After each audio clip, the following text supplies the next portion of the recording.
upon each and every one of you. When I think about my story, I think about how they tried to make it into an anomaly, a one-off. They want to make people believe that the Central Park jogger case is not the modern day version of the Scottsboro boys. They want to make people believe that because Donald Trump, in a country that says you're innocent until proven guilty, they looked at the color of our skin and to harp on what Dr. King would say and not the content of our character. And 2 weeks after we were accused of one of the worst crimes that you could be accused of, this woman lost 3/4 of her blood. She was not expected to survive. And yet, no one even had a speck of mud on her, let alone a drop of blood on her. Donald Trump took out a full-page ad in New York City's newspapers, and his ad reverberated around the country and around the world. The ad simply said, "Bring back the death penalty. Bring back our police." We were then 14, 15, and 16-year-olds. The newspapers decided to publish our phone numbers, our names, and our addresses in New York City's newspapers. So even though we became the modern day Scottsboro boys, they tried to make us into the modern day Emmett Till.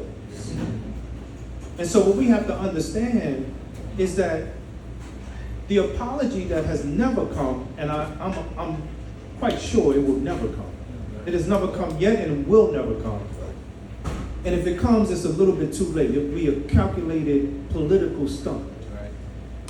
Because the reality is that we represent many of the nameless people and families who've been run over by the spike wheels of justice. The other day, I heard one of our leaders say the slogan that they came out with, "Make America Great Again," is to take us back to a state, as we've heard, where we were not safe. Black and brown people were considered 3/5 of human beings. And we're still considered that, to your point, because they've never reformed that article. And so when you talk to the average young person who is looking at some of our heroes and maybe some of our sheroes who are wanting to rub elbows with a Donald Trump, the reality is that, one, they don't care about us. Two, we will never, ever be able to, and I love one of the dopest hip hop artists in my time was Nas. And Nas, in one of his songs, he said, "I want to be rich like Donald Trump and Marla Maples." And it was this idea that somehow we could, because he was attached to the culture. Donald Trump was where we were. He was allowed to be in the places that we were in. And it was okay because he would be, he would do his thing. But on the outside of that,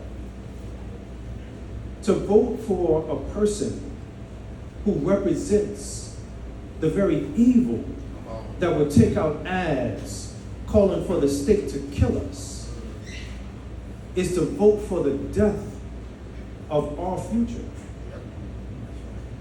I can't say it any clearer because people look at this and they say, well, here we have a female for the first time that really has a chance.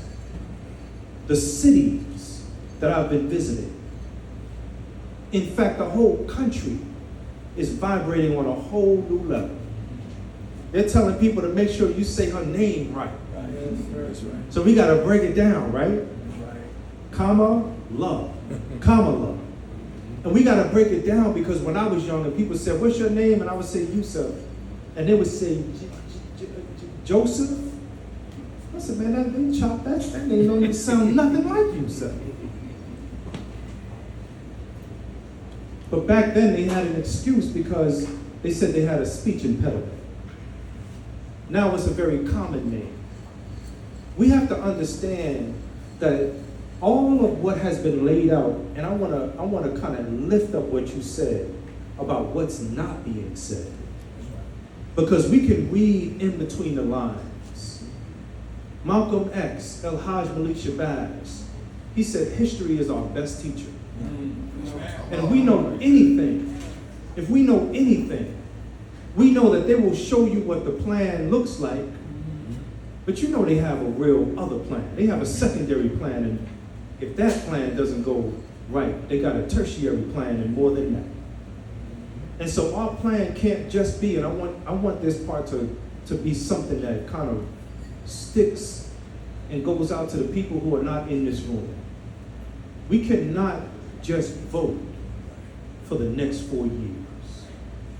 We have to vote like our children's lives depend on it.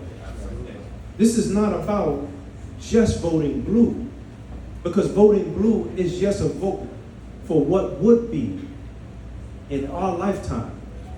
We will have a first female president. Trust you me. All we got to do is keep our eyes on the prize, stay focused on what's real, and keep going. And never forget this, last thing.